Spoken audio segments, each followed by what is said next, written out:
Hi అండి. అందరూ ఎలా ఉన్నారు?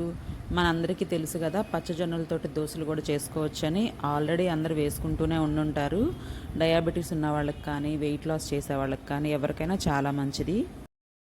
ఈ దోసలో 0% గ్లూకోజ్ అండి. అందుకే దీన్ని గ్లూటెన్ ఫ్రీ దోస అని కూడా అంటారు.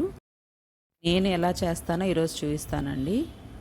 మినపప్పును కడిగేసి బాగా నానబెట్టుకొని 5-6 అవర్స్ నాననివ్వండి. కొంచెం అటుకులు కూడా నానబెట్టుకోండి. మనం ఇడ్లీ బ్యాటర్‌కి కలుపుతాం కదండీ! అలాగా నానబెట్టుకొని మిక్సీ పట్టేసేసుకో 2 కప్స్ జొన్నపిండిని అందులో కలిపేసుకొని బాగా ఉండలేం లేకుండా బాగా కలిపేసుకోండి. సాల్ట్ ఏసేసి రాత్రంతా ఉంచేయడమేనండి.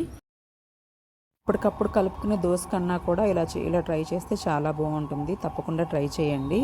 ఇందులో క్యారెట్ తురుము, అలాగే కొంచెం సొరకాయ తురుము కూడా వేసుకొని దోసలు వేసుకోవచ్చు. చాలా బాగుంటుందండి. Thank you for watching.